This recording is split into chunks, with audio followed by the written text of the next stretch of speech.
Big up, everybody. Welcome back to TJ Warren TV. Welcome back to another episode of the American Idiot Show. We got a special one for you today. And big up, everybody watching on this gentleman below me's X account as well. Welcome, everybody.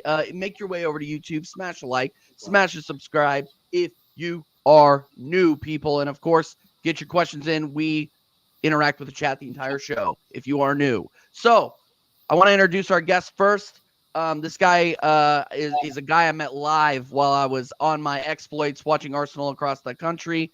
My heart is a little more full and my liver is a little bit more damaged after meeting this guy. But big up BG from Loose Cannons AFC. How you doing, bro? You good? Good, man. How we doing, fellas? Thank you for having me. Looking forward to getting into some good Arsenal chat from across the pond. Looking forward to interacting with the chat, answering some questions. It's going to be a good time. Heck yeah. Yeah, absolutely. Absolutely. And then, of course, I got the co-host with the most, my guy, Dal, a.k.a. Oregon Goot. What's up, man? You good? I'm great, man. It's been a great week. Gonna have a great weekend. I'm disappointed in the Liverpool game, but I know we'll dive into that. And it's great to finally have the bearded gunner on the show. I follow this man at X. Check him out, X, Twitter, Elon's thing, whatever you want to call it. Great content, great analysis. He bleeds the red and white, so let's give him a big welcome to the American Idiot Show. Welcome, BG. Great to have you. And thanks for hanging out. Boy, oh boy, you know, people. Here's the thing, BG. People know who you are, bro. That was. Here's the thing, man. After that intro from Dow, dude, like I only brought my C+ game. My A game's upstairs, man. That's packed away still. What are you gonna do here? Well, thank you guys. I'm excited. I have a feeling this probably isn't going to be the last time you're on the channel, so it'll be all right. So. We can see how pro you are in future shows, but no, I just got to tell the chat about how we met, because we were following the Detroit Gooner on Twitter, and we had just happened to be in Philly. And he pointed me to where the Arsenal Philly guys meet up, which is incredible bar, by the way. Dal, I think I showed you some pictures, and it'll be on the vlog that Connor's working on for me, detailing the trip to LA and Philly. But I see this guy, and I kind of elbow my wife. I'm like, "That's the bearded gooner," and she's just like, "I don't know who that is." I'm like, "Well, we'll probably meet him." And then BG ends up actually talking to my wife first, because I was talking to Stu, who's the Arsenal Philly guy. He organized the entire thing. So I was having a chinwag with him, and then I saw that my wife was talking to BG, and ended up talking to him and drinking way too many beers and having way too many shots and closing down the bar. Wow. But it was great times. It was great times had by all. Is it 2 a.m. bar close, Philly? Yeah, 2 a.m. 3 a.m. Dude, it was a Monday night, so I think it closed at like midnight. Wait, did they close that? They did close early Monday. They closed. Here's the thing: is they closed, and then that bartender was awesome, and he just kept. Dude, he just kept feeding us drinks, man. Awesome. No, it was absolutely incredible, and we just ended up talking ball for hours and hours and hours, and it was fantastic, man. But before we get into the Arsenal chat, yes, absolutely peak. This is the away kit. It is fantastic. I love this thing. It looks cooler in person. I'm not gonna lie. But let's say out of the chat real quick. Go ahead. No, go ahead, TJ. Go ahead. Shout out. No. Let me say out of the chat real quick. Yeah, Jaminho. Yes, the new away kit. It's sick. I'm not gonna lie. People say it looks like some deodorant can. I don't give a shit. This thing looks awesome. Big up Ryan, I guess, Mr. 16 out of 10 in the chat right now. Big up Ryan. Smith Bro leaving is officially confirmed. Yeah, we'll talk about that. Big up Winter Surfer, my fucking guy. Big up Winter Surfer. Big up Andrew. Smash that like every single time. He's a Chelsea fan, but we don't hold that against him too much. You know what I mean? He's not an idiot. He's not a moron Chelsea fan. He's like actually a smart Chelsea fan. They do exist. Wait. No, sorry, I don't want to insult your chat. Well, no, it's fine. It's fine. There's the wife. There's the wifey. There's the wifey, and then Mama Flossie, the best mod on YouTube in the chat as well. Man, we are truly blessed today. Get your questions in as we move through. And don't worry, we have the trolls here too, BG. We have the trolls here too. I'm a fake plastic fan, just in case you didn't know. I'm a fake. Wow. Okay. All Loose right. Cannons TV.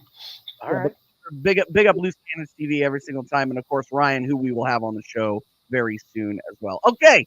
Yes, yeah, I know. Thank you. Yeah. Look at that. Look at that. I appreciate. There are some stories we just can't divulge. No. Here on the tube of you.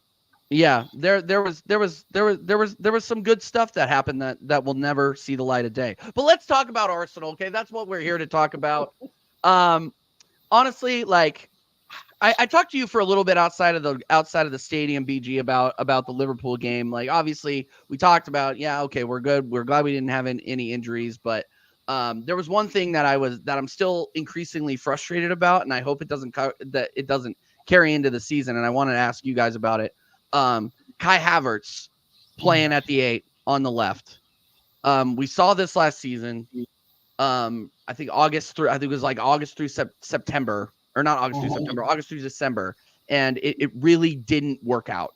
It really was. We were kind of dead or blunted until after that Dubai trip in terms of goals, and then we just absolutely poured it on him after we decided to go with the double pivot 6. But BG, I wanted to ask you. I mean, Kai ended up scoring. He ended up having a very, very good game, which threw it in my face. He was one of the bright spots, in my opinion, of that Liverpool game. But what do you think? What do you think of him? How the manager is positioning him right now? Everyone that I have talked to since Wednesday night has said that they thought Kai played really well. I think Kai played very well. Yeah. Don't misunderstand me, but there are times, and my co-defendant, Ars Bros Ryan, there will hopefully agree with me because we're talking about this at the game. Yeah. There just seemed to be holes in the midfield where we were just getting run. I mean, not run past because there was nobody there to run past. But Yeah. If we can find the scoring elsewhere and Kai can figure out spatially what it is that he's supposed to do in that left 8 role, then I think it can work. But man, oh man, like this is it to me. It's a bit maddening because Hot Connor. Hot Connor, Sorry. bro. He's so pretty. That is the prettiest so man. Pretty. Side note, prettiest man I think I've ever seen in person. Anyway, go ahead. Maybe in person, yes. I don't know about ever, but in person, Hot Connor is. Whew, I'm feeling a little tingly, boys. I got to tell you. Okay. Back to Kai. He started to figure it out last year. There were moments of brilliance when he played that left 8 role, but the thing that I like to say about Gary, what's up, man? Big up, Gary.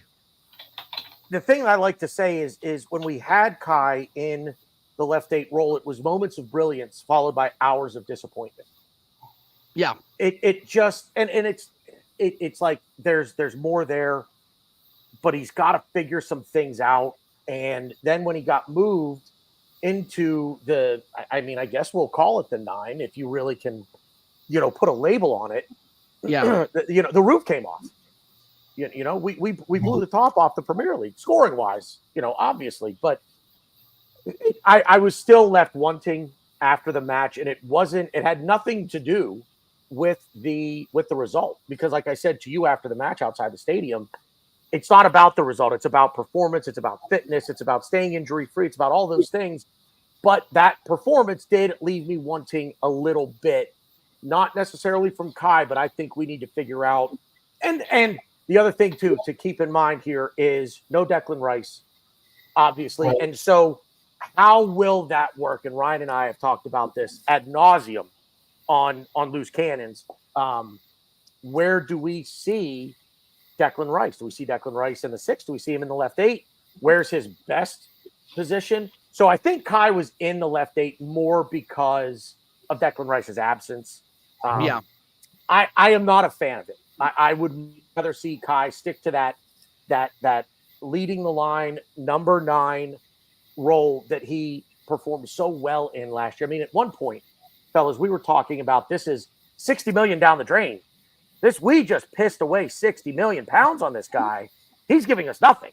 And by the end of it, 10 goals and I think 11 assists. I don't have the numbers in front of me. When he was played in that 9, he played very well. Like, and I said that before. And me and Dow, and I'll bring this over to Dow too. Me and Dow were cussing this right when we saw that formation when he was at times he was benching one of the best center backs in the league in order to shoehorn him in and shoehorn Party into the same midfield, right? Like Party, he was listed as a right back, but he was inverting the entire time. We were basically playing a 3-4-3, right?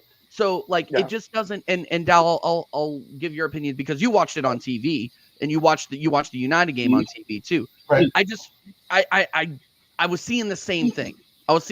Again, great passage of play, great goal from Kai. I don't want to take it away from him. Kai played very well against Liverpool. But this formation, I would think that we've already learned that I think Arsenal cook a little bit better with a double pivot 6 that kind of turns into a left-sided, box to box. But what do you think, man? Well, I think that having Zinchenko on the left compounds the problem. Oh, yeah. Right. That's the thing. I've said it last season, the season before, that left side, last season with Havertz, with Zinchenko, Havertz, Martinelli, it's weak. There's no real defensive support.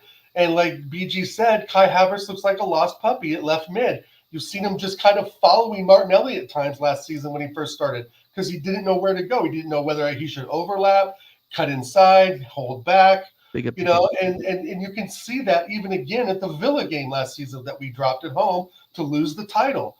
Why does he have to make that change? Why did Kai Havertz, who, with all due respect, like BG said, was having a fantastic 2024. Fantastic. Yep. We couldn't – any team that went on the goal-scoring run that we did would die for that. 31 goals scored, 4 conceded, okay? And Kai Havertz was a major part of that. But then Arteta thinks, well, I'm going to do Arteta things and do it my way instead of going with what works. And what happened? We drop at Villa, and it cost us the lead. So – with the preseason games, and the big point is you guys are absolutely right with no Declan Rice. Without Declan Rice, that changes the midfield complexion up completely because he is the one player that even overrides Odegaard, in my opinion, to be in the first midfield 3, right? Yeah. So it goes Rice, Odegaard, and now whoever this left 8 is. But I am very excited to see Moreno at the 6, Declan on the left, and Odegaard on the right. I think the Merino signing is fantastic, and it's going to change the way Declan Rice operates on the left. And have him on the left, again, even with Zinni there, it's weakened, but with Cauliflower there and Rice and Martinelli, if he has a better season than last, which he will, I think that we've improved the left side. We've known the left side is our weakest side, without a doubt. And I got to put my hands a little bit to Edu and Arteta. I think Arteta got the Moreno thing over the line, but to really fight for this, for Calafiori to beat other teams, Prem teams to him, and not really spending really over as much as we thought we would, hey, I got to give my congrats because this guy I think is at levels over Zinchenko. But I want to see Timber in there as well. So I think there's going to be a really good combination of who's going to fight for that left back position between Tomiyasu, Timber, and now Cauliflower. So, what does this do to Tomiyasu? Right? I mean, it kind of puts him out there. But well, again, if he could stay off I would love to answer that question if he could stay off the fucking injury list. I was going to say if we say Tomiyasu one more time, he's going to get hurt again. Right. Yeah. So if Tomiyasu is the bottom of our depth, right, and that let's say that third place, that left back position, I'm okay with that. Because it's better than having freaking Zinchenko in there. Anything to keep Zinchenko out of the squad, I'm all for it. He is absolutely dog shit. He can play a few good passes, I'll give him that. But, I mean, he's just not good enough. I think everyone in the chat, maybe some of the new BG folks may disagree. He's our worst player on the squad, I think. Yeah. I mean, I don't know if I would go that far. Bad. I don't know if I'd go that far, but in his position, it's not it. It's not it. Yeah. I mean, we haven't experimented with him at CDM. That's a position he plays in the Ukraine squad. We've never made that. We'd rather invert Thomas Partey. It's just some of the decisions they make, of course, still boggles our minds. But I got to say, with the pickup of Calafiori and the Moreno, I'm very happy so far with the transfer window. And I wish it would have happened earlier, but we always do late business, so that's nothing new. But I'm not going to say I'm going to say it's a 5 out of 10. I think Merino's a great pickup. He had a decent run at Newcastle. I think he was pretty young then, though. Great job at Sociedad, trying to keep him in the top 10, battling. He battled in the Euros. He was a good player for Spain. So I think it's a decent pickup for, 30, 35 mil. Yeah. Well, no, and here's the thing. Here's the thing. By the way, guys, the link is in the title to Loose Cannons AFC. You click that link, you hit subscribe, and it's easy. That's it. The easiest thing you can do, and it's the most helpful thing that you can do. So go out there and subscribe to these guys. No, but and I'll bring this over to BG too, because look, like I saw it live and in person, and it was really, really rough to watch. Zinchenko, you could see he didn't spend much time on the back line at all. Like and is obviously being instructed to do that. He held tight to the line a lot, and when he wasn't holding tight to the line, like basically up at the halfway line, he was inverting at the halfway line. Like it was leaving us free at the back, and we saw Mohamed Salah just absolutely saute him. Like it was just what is this guy still doing here? I mean, I've been running an anti-Zinchenko agenda for a while, and not because of any political thing, but just because I don't rate him as a left back. I would love to see him as a midfielder, but not as a left back. What do you think, BG? What do you think? Everything you guys just said, which is why Ryan asked if I just met my best friend. I've been beating the Zinchenko is not good enough as a left back. I want to clarify that. Because Zinchenko is a very talented footballer. In this league, for what this team and Mikel Arteta want to do specifically with that role, with that left back role, he's not it. He's not it. Yep. He can't recover defensively. He can't recover defensively when he does get cooked. But he also doesn't have the defensive IQ or the defensive awareness to, how do I put this?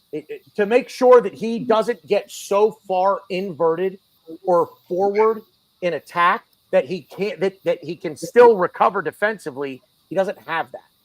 And I have been screaming Dal for at least a year, and Ryan will attest to this.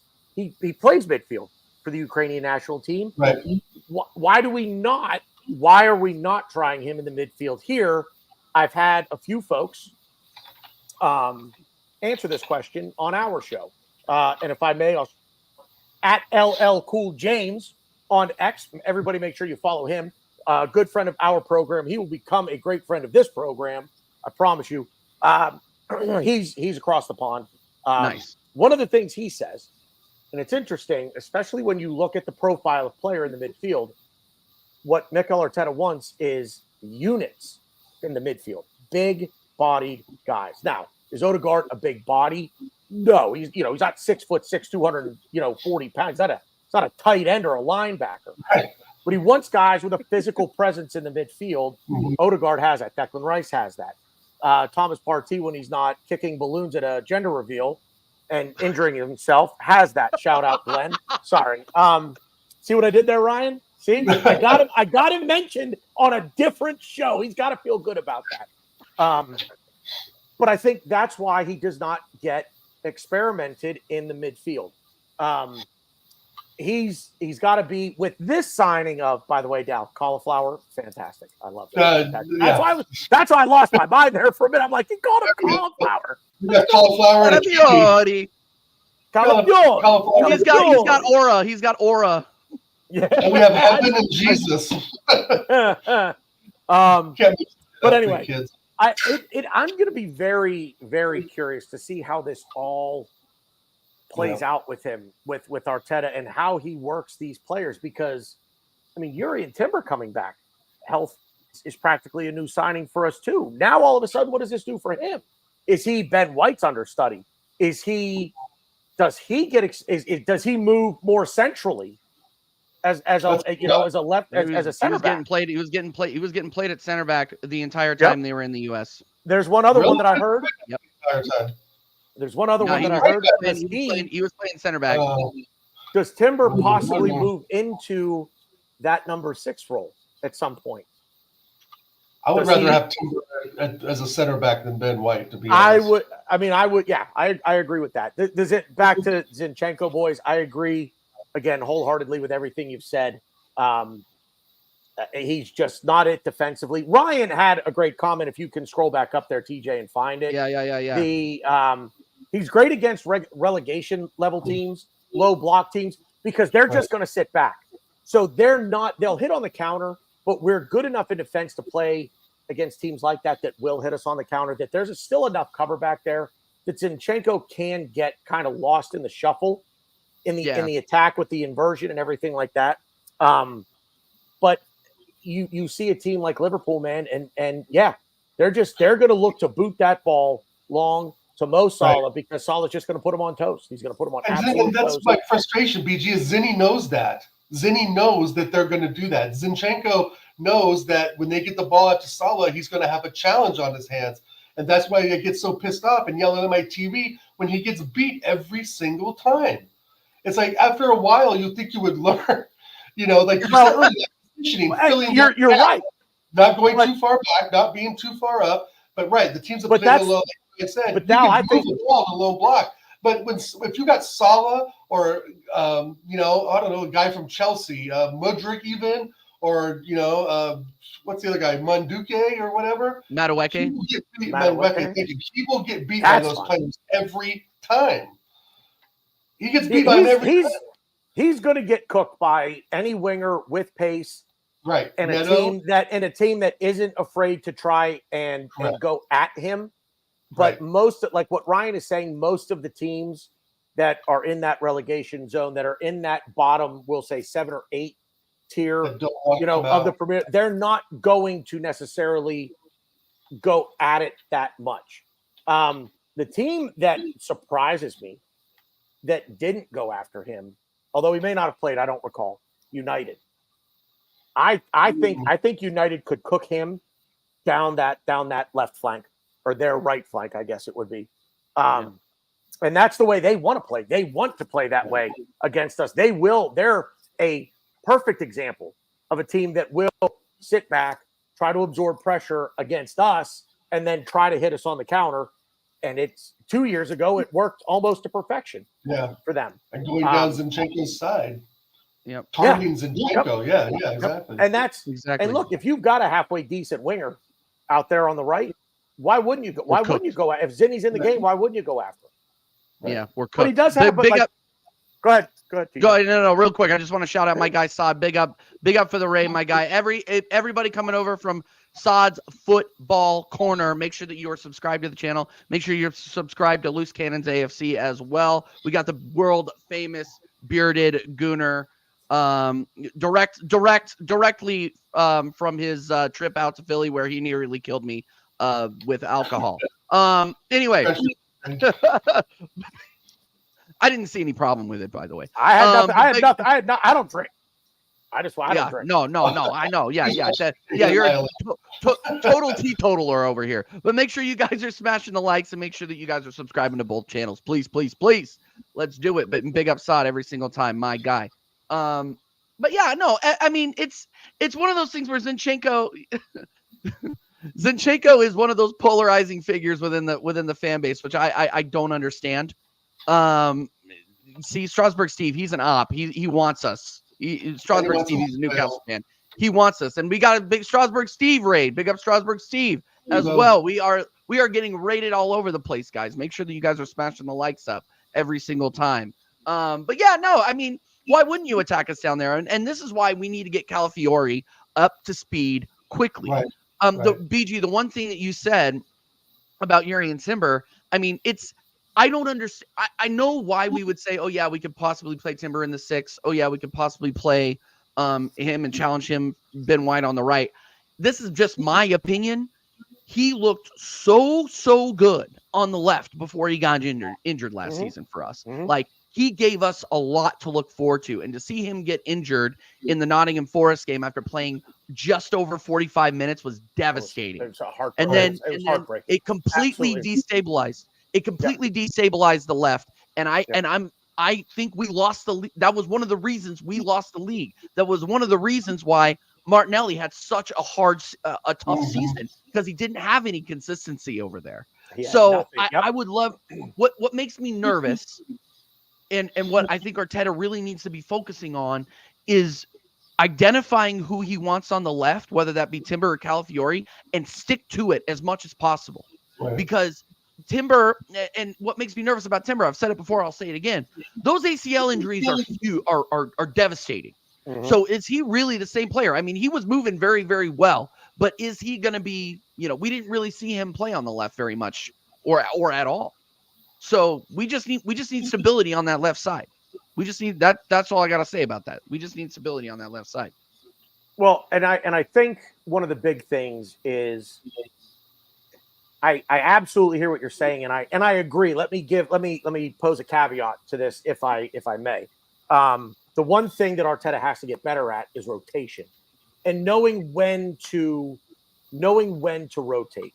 Right, when we're rotating for fitness, and we're rotating for, as Ryan likes to say, horses for courses. Here again, is this, do we come up against an opponent where, hey, maybe this is a time where Zinchenko can shine, but if not, is it Calafiori at the left back? Is it Urian Timber at the left back? Does Tomiyasu out of nowhere say, ow, my ankle just popped? No, I'm kidding. Does Tomiyasu do something mid-season to boost himself back up again? And all of a sudden now we're looking at things saying, man, Tomiyasu, but he might be the guy. But you need consistency 100% down the left. But every player that plays that role has got to be able to do everything that Arteta wants them to do.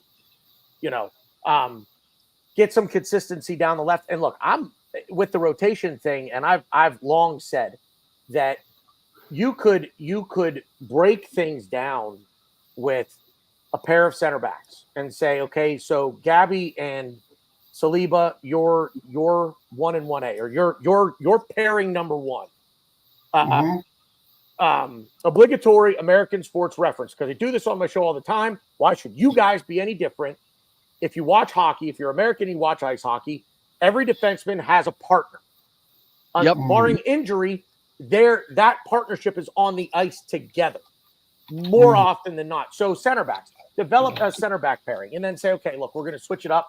So maybe tomorrow, or this game coming up, this Carabao Cup game that's coming up, we're gonna go with Timber at the left, or maybe we go Timber at right center back and Tomiyasu at left center back. Create a second pairing that is the backup to the first pairing. And rotate. Have a plan B.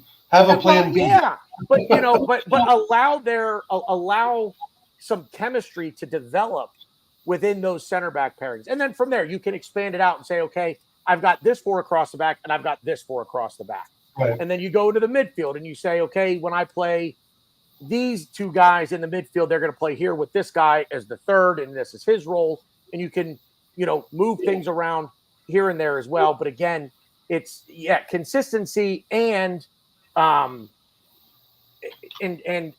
just everybody on the same page, everybody pulling in the same direction with the same responsibilities, understanding what it is that role is, what Arteta is asking from that role.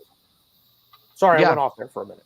No, you're fine. You're absolutely right. And I'm glad that other fans have seen that the left side needs the most surgery. But I think Calafiori, as much as I really didn't watch Italy in the Euros, I really didn't watch much Italy. But this guy's getting praise, and I'm not one to say, oh, we got to buy someone off of the Euros. But this kid seems to be the real deal, especially Liverpool, Chelsea, United, etc. are after him. But I think any improvement over Zinchenko, if it's Timber, if it's Calafiori, I think those 2 players are levels above Zinchenko. And we can put the Zinchenko thing to bed, because he's okay in the midfield. He's still not one, if I go to FIFA, I got to have Zinchenko in my midfield. No. I think his time is up. Him and Jesus were Arteta's yes men when he came into the job, to have a couple players, to to support him, to support the process, right? And I think now that it's his 5th season, that the time's run out, especially for Zinchenko. Jesus looks a little bit better, like he wants to score, but that's a different person, different topic. But I think with Calafiori and Timber coming back, I think we'll be a much more solid left side for sure, especially if MERINO there. When you look at bringing in Calafiori and what we have in defense, I really think Arteta's mindset right now, anyway, is I trust that we're going to score a goal or 2 a game. Right. We're just done seeing the ball go in the back of our net. We're just not. We're done with that. That's just not going to happen this year. And if it does, I'll bury someone. I think that's where he is with things, with bringing in a guy like a Calafiori. It's right. And look, what do we say? And look, what do we say here? American sports, right? Defense wins championships, boys. Yeah, there it is. There it is. I don't think what he's doing. Scoring goals. I mean, there's games where maybe 2 or 3 weekends go by where we're like, oh crap, Saka could have done this or Havertz could have done that. But at the end of the day, if you don't concede, you will win. You got to score. But you got to score, right? The draws aren't going to win you shit. Right, so right. I just think the approach, though, like what you're saying, I agree with. He's approaching it from more of a defensive mind right now. Well, it's really, we could have gone and got a striker, BG. He could. Well, fuck, the left's fine. We got Timber. I got Zinchenko. Let's go put our effort into a striker, right? So I'm glad we're getting a midfielder, and I'm glad he has a defensive mind to at least know that Zinchenko's not good enough. He's got to know that. I think what he's doing is he's taking the old adage of, the best offense is a good defense, right? But the best offense is a good defense that can transition quickly back into offense and contributions from the back end as well. Right. So, right. And that's what we've seen Ben White, ball playing defender, right? We've seen Saliba as well, ball playing center back. And we do look like a different team without Saliba and Rice in there. Yeah, I mean, it's just the midfield. I'd go just jump back to Liverpool a bit, TJ. Yeah, go for it. It did look a little lost in midfield. It really did. It really needs Rice, and I think it needs Saliba's calmness a bit, because I thought we looked times a little erratic in the back. We looked really nervous in the back whenever they had the ball in the 18-yard box. So there's still some work to do over the next, week or two. But I think if Calafiori can just really solidify that spot, maybe not invert him so much to give us some more defensive strength, I think there's something there. I mean, he wasn't number 1 on my list, but if we beat out 4 or 5 top Prem teams to get him, then there has to be something there. And I know he's better than Zinchenko. Well, Dal, you hit the nail on the head too, and you just saw the levels of how much better Gabriel is on the back line than any of the other people that were in the U.S. I mean, big up Timber. I mean, he was playing center back. He can play center back. He did a good job. But I mean, the Haven kid. Sorry, I'm always gonna fuck him up. He's a kid. Right. He was very good on the ball in the latter half against United. But when he came on against Liverpool, he was just getting outclassed. And look, like big up to the Liverpool, because Arne Slot showed what kind of football you could look forward to, and it looked really good. It looked really dangerous. Liverpool or not, I was saying, okay, well, I was kind of theorizing, well, now that Klopp is gone, Liverpool are going to fall off. I don't think so. I'll tell you real quick about Liverpool what I think, and I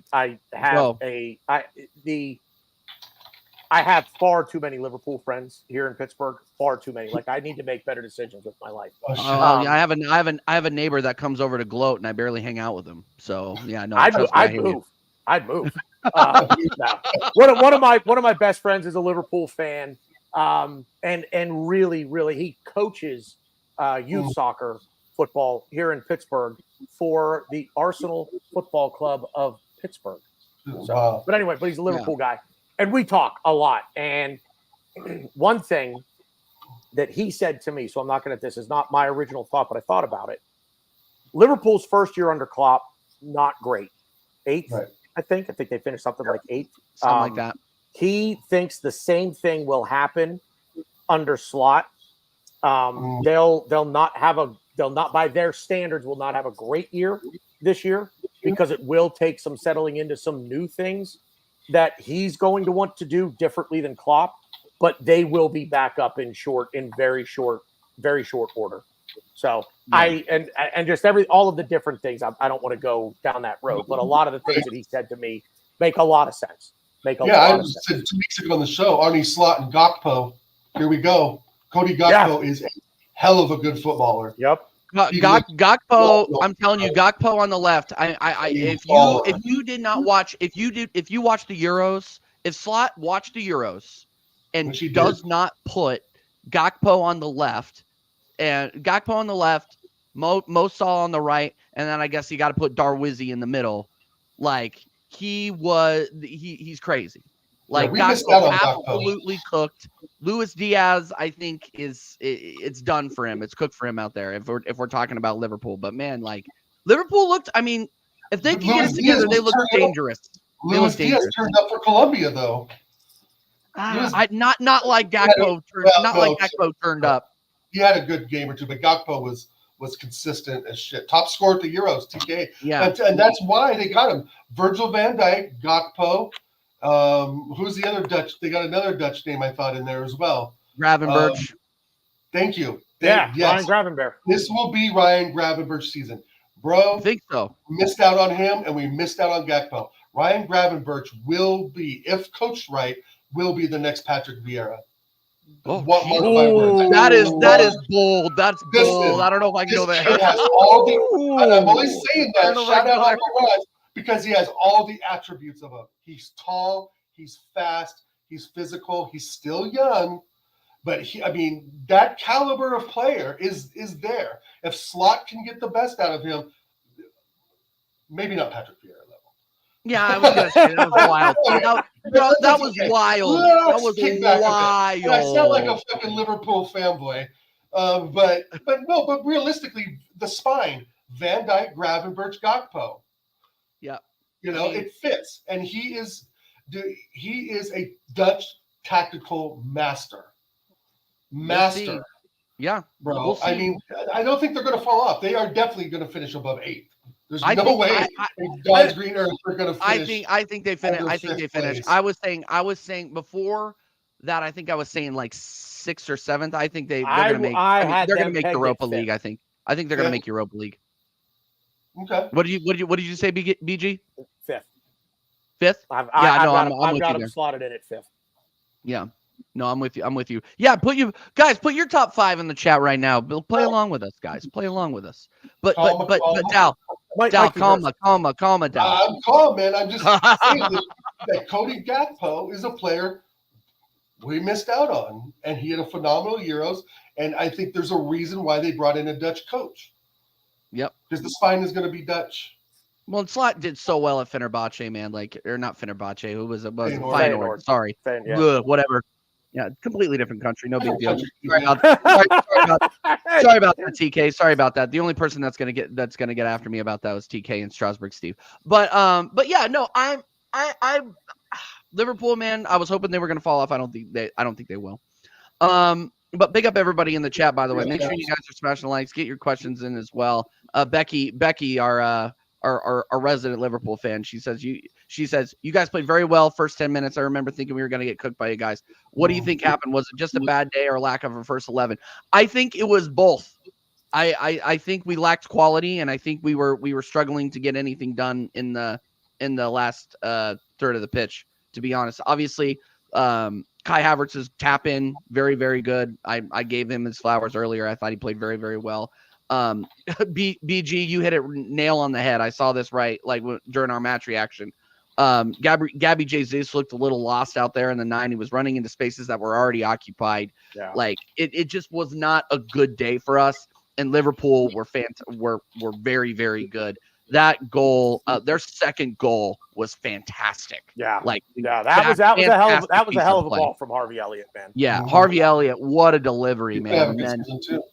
And then I said this earlier. I mean, just completely outmatched on the left side of the pitch. Like we just got cooked. So like it is what it is. I think it was definitely and this is my opinion. You definitely see what Declan Rice brings to this club, what Saliba brings to this club, what Bukayo Saka brings to this club. And he's on the back of the shirt, by the way.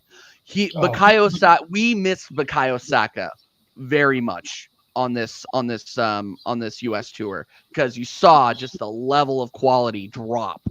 I mean, don't get me wrong. I like Reece Nelson. I respect him as a footballer, but Fabio Vieira on the right literally made me want to, like, I was leaving to go get another Miller Lite, bro. Like, I didn't want to watch it. I didn't want to watch it because you knew what was going to happen. And and what happened was nothing.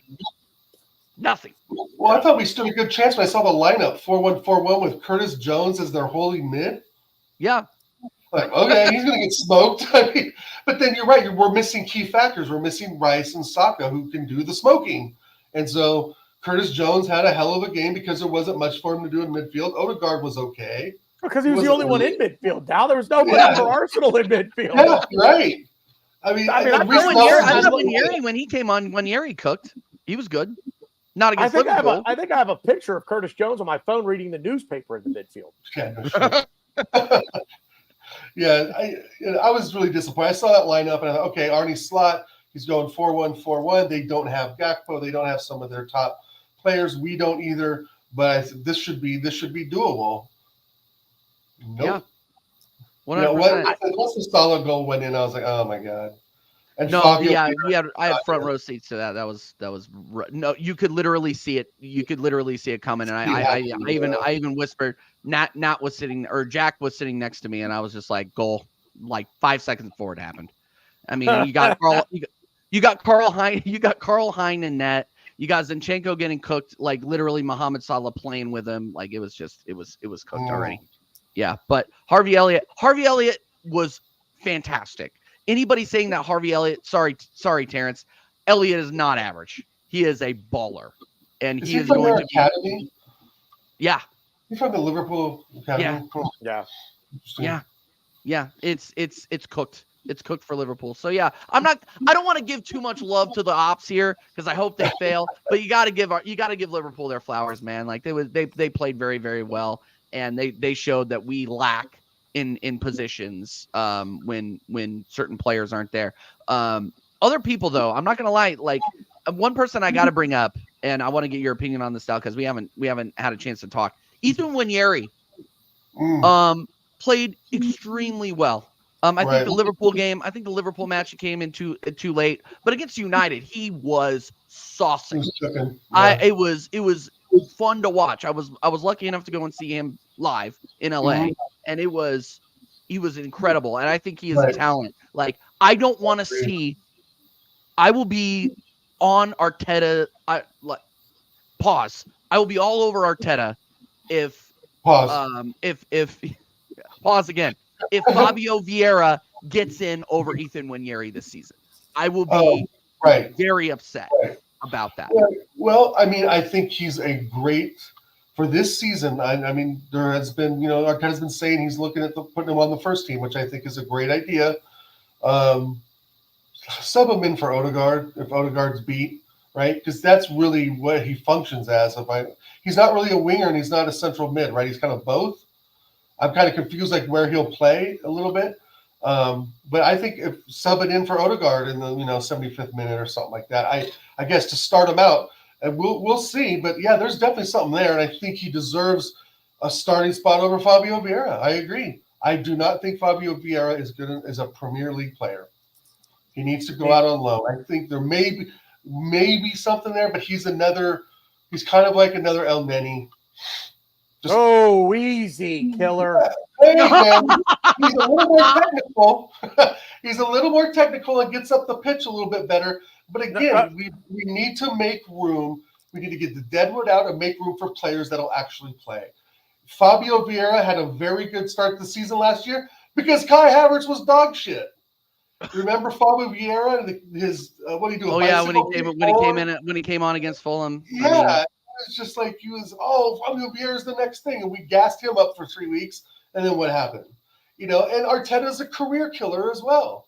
So, all due respect to Fabio, You're not good enough for the Prem. Maybe you're good enough for Crystal Palace, that sort of mid-table club. Maybe Wolves, Everton, something like that. But he is not Arsenal quality.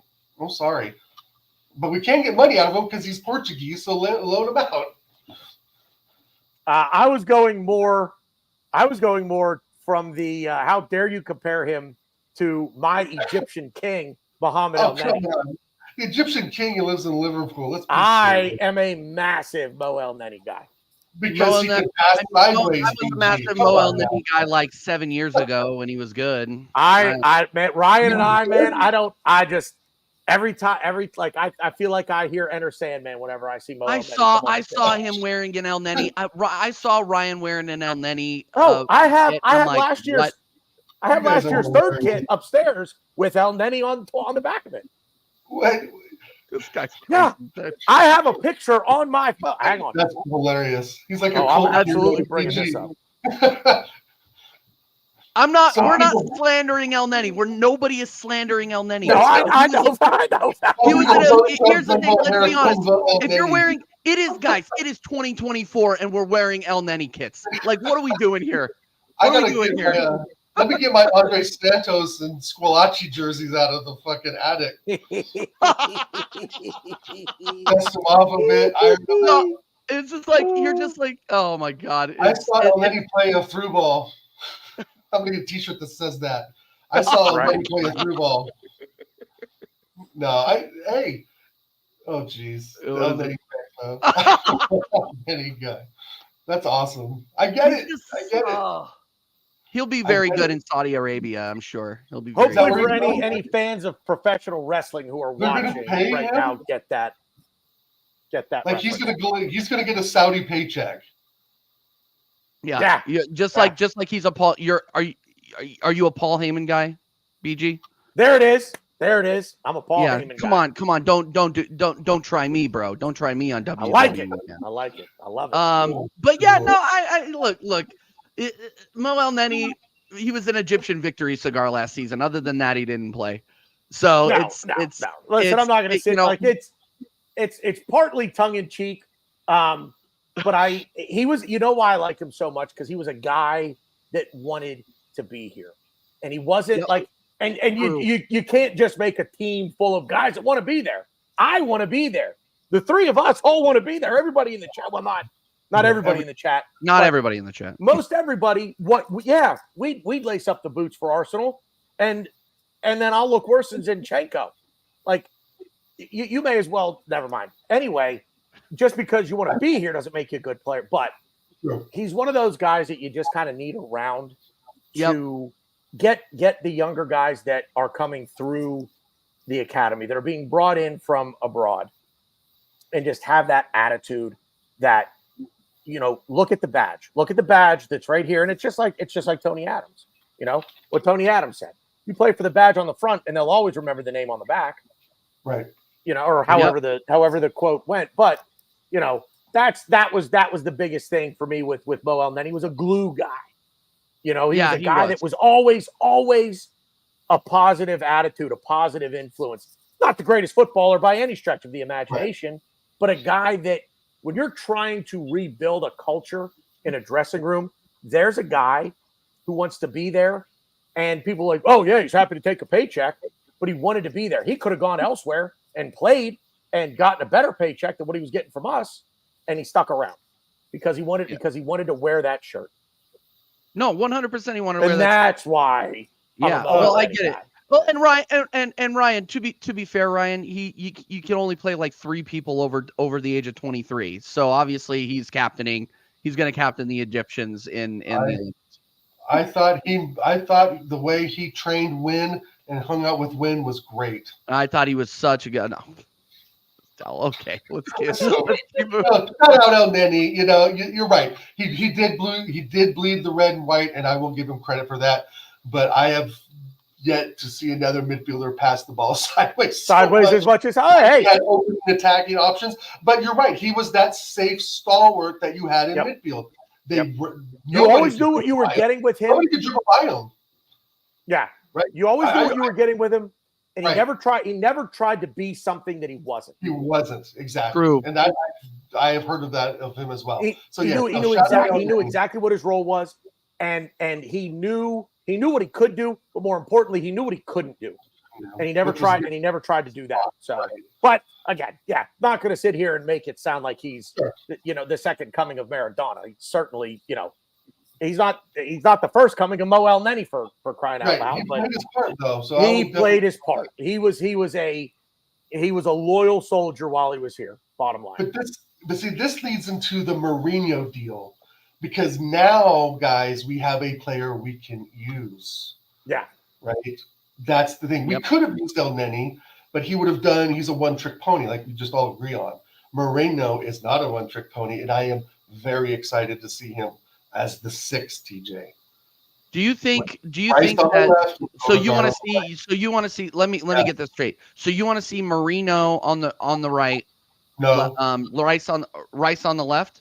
Yes. In the 6? No. Okay. Rice on the left is the 8. Okay, so you want to see MERINO in the 8. MERINO in the 6. Okay. And Odegaard on the right as the 10-8. Okay. Rice, he has to be the 6. We have to have Rice as the left. Okay. We need a strong physical presence, box to box. He was fantastic last season going up and down the pitch, and he will be fantastic this season again. If he has the stability of MERINO behind him. Jorginho can't do it every game, right? And Partey's done. So MERINO is going to replace Partey. I'm pretty certain of that. I agree with that wholeheartedly. If you're bringing in MERINO is being brought in to replace Thomas Partey and push Declan Rice up to the left 8. Yep. So you'll get MERINO as the player that acts as that pendulum in front of the back 4. Yep. Win the ball, and then win the ball, progress it forward, get it off your foot, get it up to Odegaard, get it up to Rice. And here's the only thing with Declan Rice in that left 8 role is I need to see him get better at carrying the ball in longer distances. He's great. Sure. He's great in short bursts with the ball on his foot. He's going to play that role. You were so close to saying what I'm about to say, but go ahead. Sorry. No, I don't want to take your thunder, man. Go for it. No, you were killing it. I think he is good at moving the ball up the pitch. I think he's good. The problem is that he doesn't break lines with his passing. That's the problem. And you saw it at the Euros too. And I blamed it a little bit on Southgate ball, but you saw it at the Euros. He passes side to side to side. Shout out freaking Ariana Grande. Side to side. Yeah, I swear to God, this guy cannot pass the ball vertically.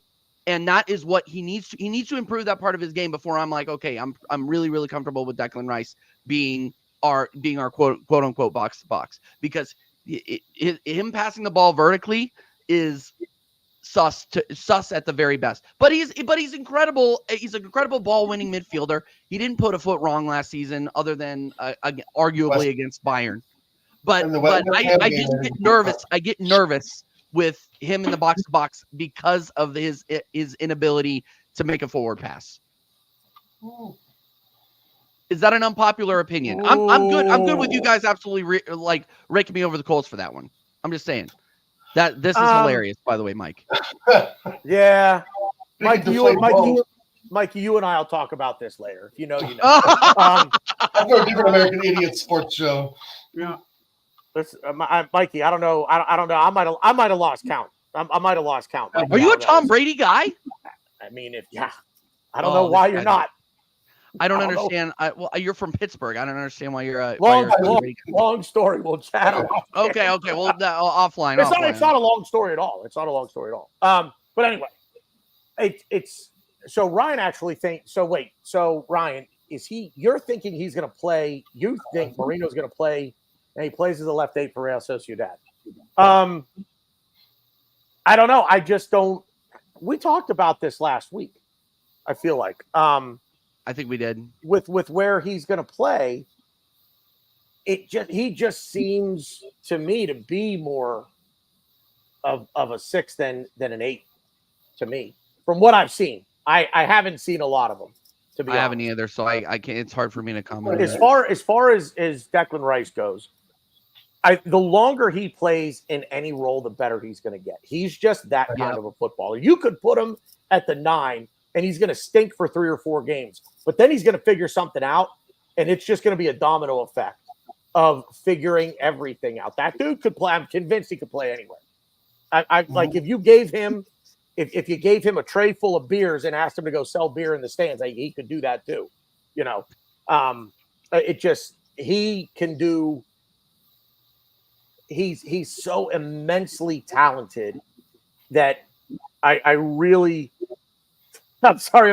I'm reading Mikey's comment. I could physically see when Tanner read the comment about Tom Brady. Anyway, Declan Rice just has so much God-given talent that I think you could put him anywhere. He wouldn't be great at first, but he'd figure it out, and he would become great.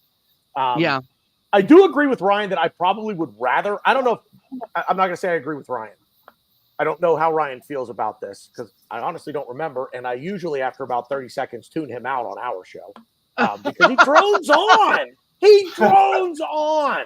That's me with Connor doing a shout out CMO Sports. Anyway, no, I'm just kidding. Shut up. I like Declan as the 6 because as we play, we build up, we're in possession, and we're dominating possession. We're playing high. Declan Rice is sort of if we can't break a line, if we can't get a breakthrough into the box and get a shot away. Declan Rice is the guy that if we have to reset, it can come back to him if he's playing that 6 role, that mid 6, that central defensive midfielder role. Okay. And he can sort of be so we'll pull Hockey and Tom Brady together, the quarterback of the power play, playing in that 6 role. But when we're in possession, he gets the ball and he can reset things from that area about 30 to 35 yards away from goal and figure out, okay, where are we going this time? Am I going back to Odegaard? Do I want to go wide to Martinelli down the left? Do I maybe want to go back and really reset things to Big Gabby in the back and rebuild across midfield? So I like Big Deck in that 6 role. And I would default to Ryan on here. He certainly knows what he's talking about when it comes to these other players, and he watches a lot more international football than I do. Yeah. Well, no, and I have to defer on MERINO too because I don't watch La Liga. I especially don't watch Real Sociedad. Okay, so I have to trust what the manager is doing in bringing this guy in. If he's going to be the left-sided 8, fine.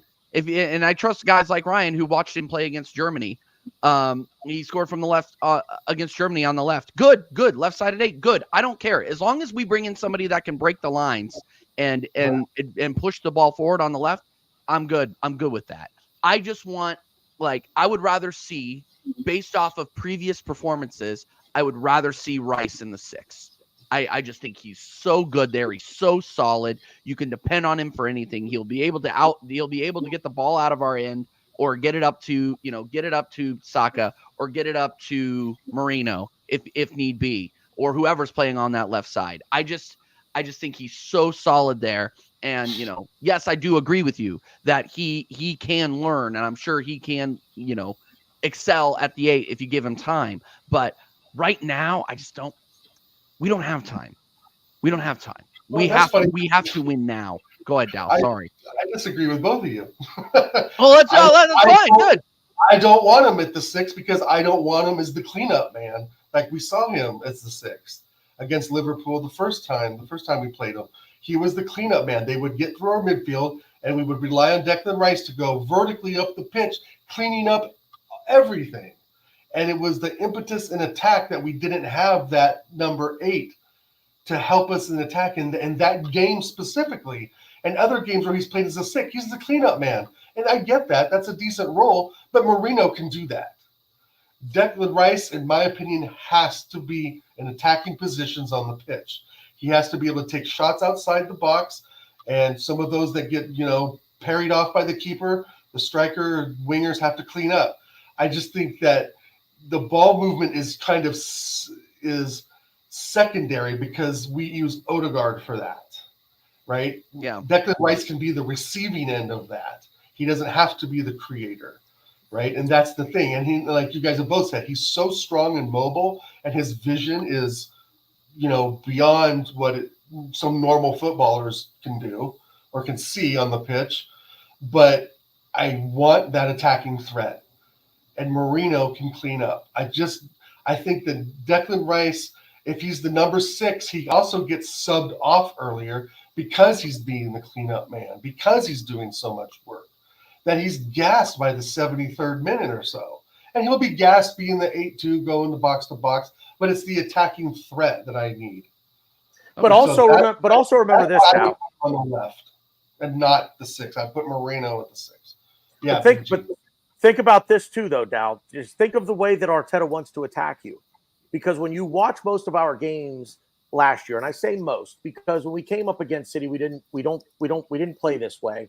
Right. But against the lower tier clubs, and let's face it, at this point, we're describing lower tier clubs as basically anyone from 5th or 6th on down, right?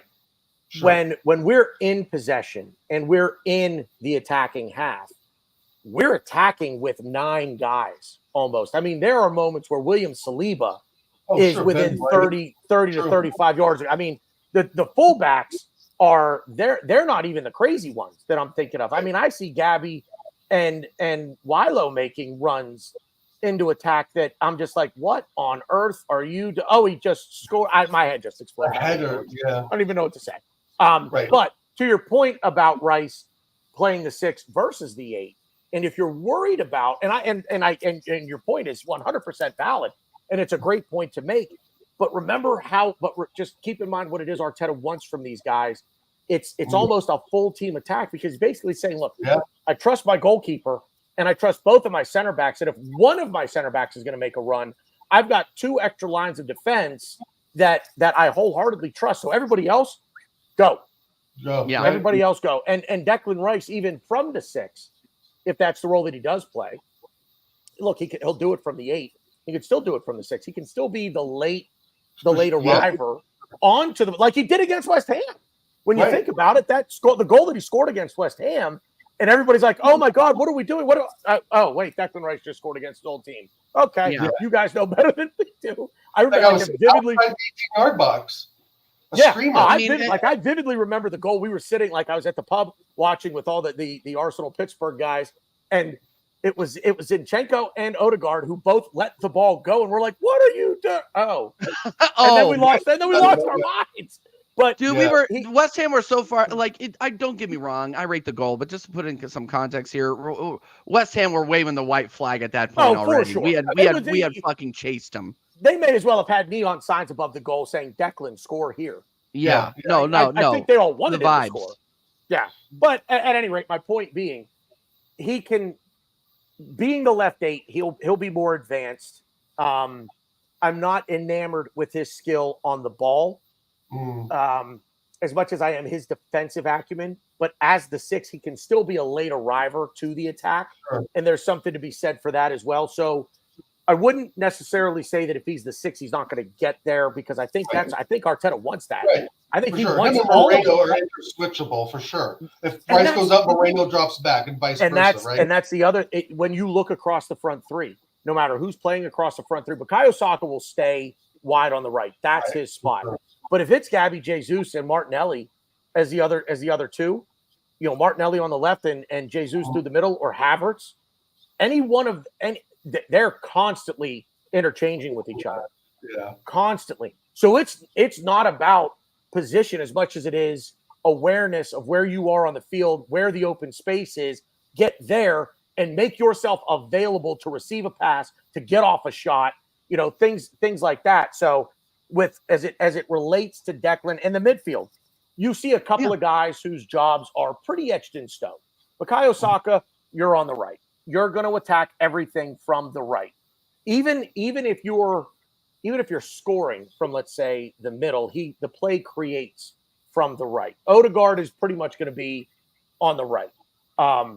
The other 2 midfielders, whomever it might be, if it's Rice and Jorginho, if it's if Partey happens to be in there, the interchanging of positions is crazy. And I think I think one of the biggest attributes that the coaches and front office staff are looking for is versatility. Are you positionally versatile? And I think with Merino, we're sitting here debating 6 versus 8. Declan Rice, 6 versus 8. We already talked about, Timber and Calafiori, everybody that we have at the back in their versatility to move inside to a center half or move outside to a fullback. That's what this is all about. So I think no matter what, and I think we're going to see if the Merino thing does go through, where there's a lot of smoke with this one now. So I think this is a deal that gets over the line.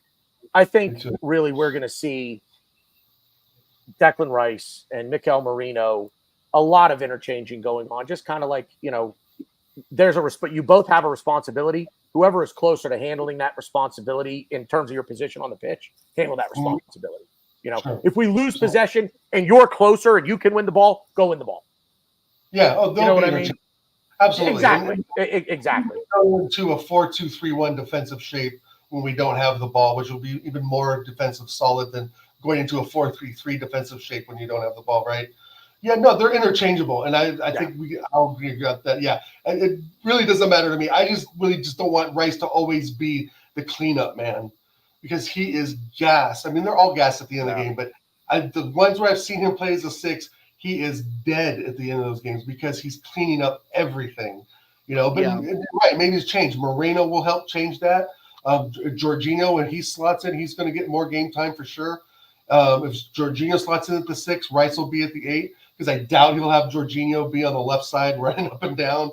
He can't do it. So it's going to be interesting. But I think we all agree that the interchangeability and the versatility is key. And it has been key. To me, it's always been about versatility. You can't – I don't think there's any left back that just specializes in that. There's a few, right backs. You can Danny Carvajal or something like that is the right back, right? But this day and age, especially with the Prem, how physical it is, how the injuries add up so quickly, you need to be able to have a player that can play left back and right back or any combination of the 3 positions. So that's something that I rate about Mikel Arteta. He is able to bring that up. But the thing, and just to pivot just a little bit, and I got it. We're going into the last 15 minutes of the show, guys. So make sure you get your final questions in. And if you haven't subscribed to Loose Cannons AFC, what are you doing? It's so easy. Just click the link in the title, and that's it. That's all you got to do. Hit that subscribe button. You will see me over there, by the way. Me and BG, we're cooking something up. We're cooking something up fierce. Don't you worry about that. But wait, you said the quiet part out loud. Ryan wasn't supposed to hear that. Oh, okay. No, I'm kidding. Sorry, Ryan. Sorry, Ryan. I'm taking him from you, Ryan. Don't worry about it. Ooh. Oh boy. Lover's quarrel. Oh yeah, don't worry about that. I'm big up Charlie as well. I see you in the chat, my guy. Big up everybody in the chat. Smash those likes too. I have a question for you guys. What is our priority now? Now, so let's assume Moreno gets over the line. It's 90%, dude. Yeah. Yeah. So these, I'm about to go on a stream and talk about Vicar Gyökeres for the next fucking hour and a half.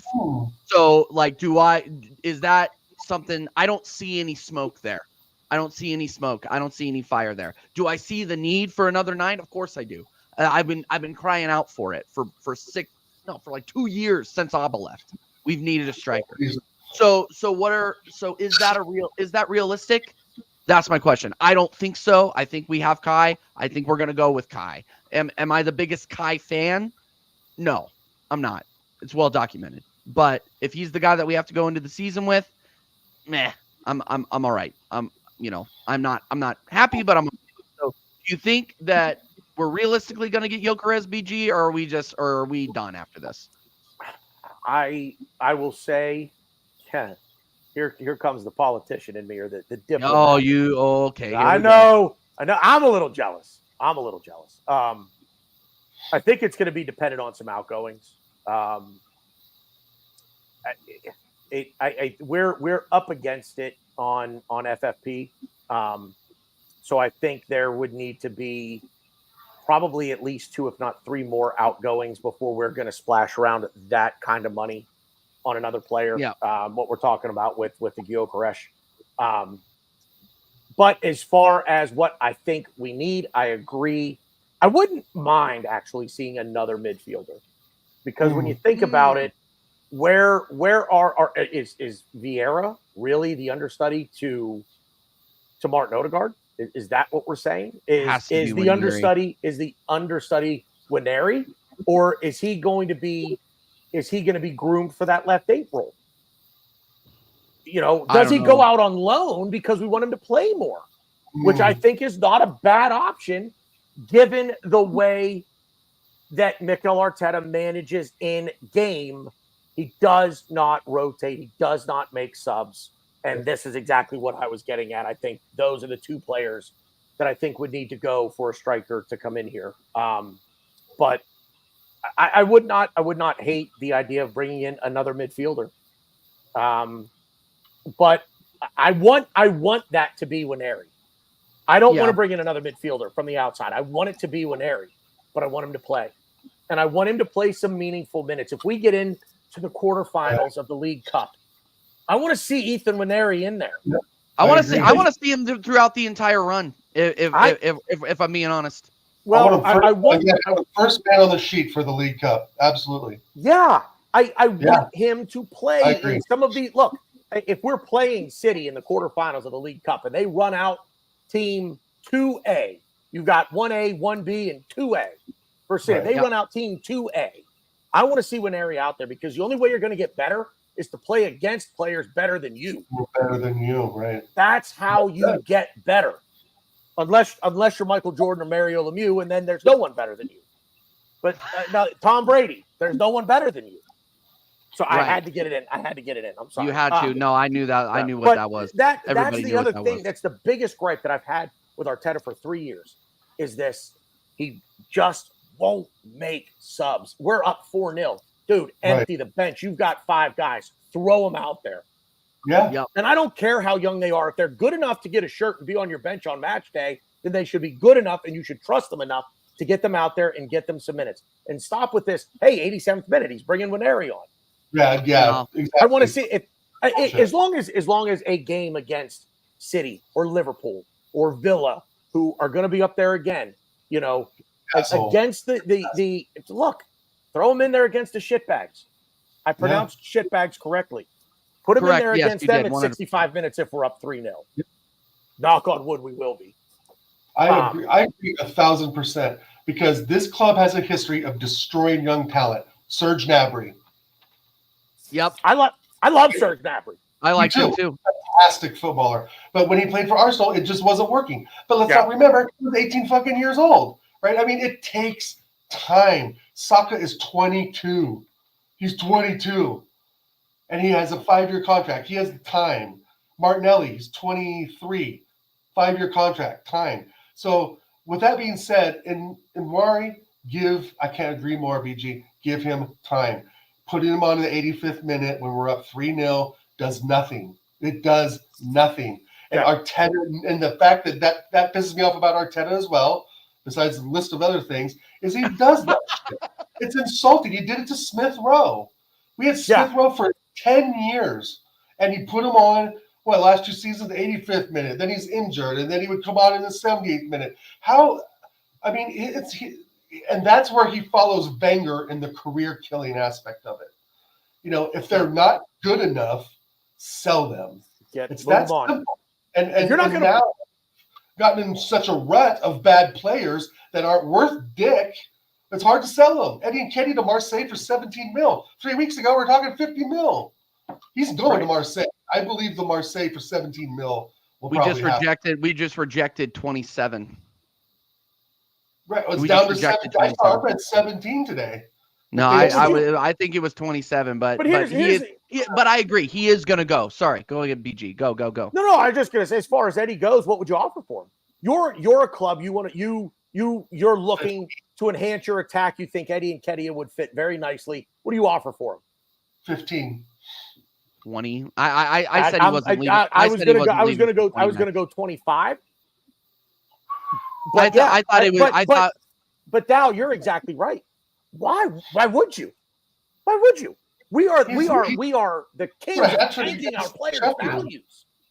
Yeah, and it's our fault because I've said it on other shows is that we've bought Yugos when we could have bought Ferraris. When you buy a Ferrari, it's fun to drive for the first month or so, but the novelty wears off, right? The name on the shirt wears off because either they're not good because you're putting them on the 85th minute, like you said, or they're sitting on the bench and they just become dead wood. And now it's just like depreciating assets. You were never going to get $50 million from any club in the world for Eddie Nketiah. Nope. Like the numbers just don't prove it. The games played versus the goals scored ratio is fucking awful. I mean, it's awful. The ratio is terrible, and that's why he's worth $15 million. Let me ask you guys. I saw 17 mil. Maybe you read 27, but 17 mil I would take right now for Eddie. I would take it too. But go ahead, go BG, go. Quick question, because I know we want to wrap up. We talked about this last week on Loose Cannons. Would you take 50 total for both Eddie and Reese? Yes. Yes. Absolutely. Done. Yeah. That was it. That was a question posed to us. But the problem is, guys, that 50 million player to me, it was Pedro Neto, and he's probably going to go to fucking Spurs. Yeah, well, yeah, and that's another. We could talk for 3 hours on that. Here's the thing, though. It's Spurs. I'm not taking any transfer news linked to Spurs seriously because they were linked to Ivan Toney earlier. Those die. Like they're linked FC, bro. They're not. I don't think that. I honestly, and this is not surprising. Spurs aren't serious. Spurs aren't serious. We need to be doing the double over them. Fact. Like that's just the way it is. They're not serious. They're not trying to win anything. If Saka gets injured, we're fucked, and that's why we need the same level of quality. And right, I didn't mean to go on a Spurs thing at all. No, it's fine. No, it's fine. But you're right. But Pedro Neto is the guy in my book that has already expressed interest in Arsenal. We've been chasing him since Arteta's day one. Big up Seymour Butts, and yeah, I feel like we'll be missing out on a top player. We need backup for Saka. He's not in preseason for a reason. Because he's going to play every fucking Prem game. Right? I mean, it's just there's some sensible stuff. And I believe with BG, there's a shout out for another midfielder. We'll see what Jesus can do. But from Jesus to Eddie, we'll see what Havertz can do. Havertz to Jesus. And I'm not sold on Havertz. But the problem I do have, BG, if we do get a striker, does that put Havertz at the left mid? That's the issue I have with getting a striker. Yeah, final thought on that one. Ooh, yeah, man, that's a good question because I don't know what that does. But again, you talk about versatility. You know, I mean, Kai can do an adequate job at the left 8. He's certainly better for us as the 9. But yeah, you bring in a new striker. I mean, that new striker, though, has to – I've said for a few years now that we didn't want one guy to score 30 goals. We wanted to spread the 30 goals out. So instead of getting one guy with 30 and everybody else with 4 or 5, we want 5 or 6 guys who are banging in 10 to 17 themselves. That's a real strive. That's a real goal to achieve. But the more that I'm watching this and we see the evolution of Arteta's tactics, the way that we're building the roster, it really is starting to scream out for that player that's going to bang home 20 to 25 goals. And his job is purely to score goals because that's not even Kai Havertz when he was playing that role. That wasn't his only job. He was holding the ball up. He was distributing the ball out wide to Saka or Martinelli or Jesus or Trossard, whomever might be, playing out wide for us on that day.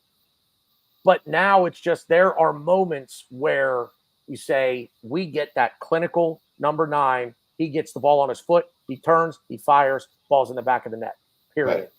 And that and discussion on that over. We don't have that player right now. And I don't think we're going to know if we have that player before the transfer window shuts. Because I think there are some folks counting on Jesus being that guy, and I don't. We're not going to know. We're just not going to know if he's that guy again. You know what I mean? So boy, that's a hell of a question, man. I don't really want to see Havertz get bumped back to the left 8. I just don't like him there. I don't think it can happen. Yeah. All right, guys, I got to wrap up. I'm sorry, Dal. I got to wrap up. I'm already late for the next one. But big up BG. What a debut on the channel, bro. This show, this is one of the most fun shows I've had in a while. I'm not gonna lie to you, and I knew we were gonna cook. So we got to have you back on very, very soon, my friend. So shout yourself out again. His channel is in the title. Him and Ryan's channel is in the title. People, Loose Cannons AFC. Click it, subscribe, like all the videos. You know what to do. But shout yourself out. On X / Twitter, whatever we're calling it these days. Whatever the cool kids say. I'll just go with whatever the cool kids say. But it's at the Bearded Gooner. It's right there. DA Bearded Gooner. Right below that, Loose Cannons TV on YouTube. Loose Cannon. Just search Loose Cannons Arsenal. Loose Cannons AFC. It'll come up. Red circle, white cannon. Says Loose Cannons in it. That's YouTube channel. And yeah, that's it. Thank you very much, gents, for having me on. This was a lot of fun. Had a good time. Yeah, we'll definitely do this again. Dal, my co-host, my guy. Shout yourself out. Check me out, everyone. Oregon Goon. Shout out to the chat. A lot of new names. BG brought in some names I aren't familiar, but come on, you Gunners, to everyone in the chat. Great. Thanks for joining us today. And happy Friday. Let's have a great weekend. Absolutely, absolutely. And guys, you will catch me live. I think the next time I'm going to go live is Tuesday it's one of those things. So guys, make sure that you guys are hitting that subscribe button. Make sure you're hitting the notification bell. I am liable to go live sometime this weekend if I feel like doing either EAFC or some college football while I do continue to do damage to my liver during this vacation. So we will redirect to Never a Foul. I will be on with other American content creators from the Big Six. So go over there. Say TJ Warren TV raid, and I will see you guys in a few minutes. Big up for tuning in. We will see you next time.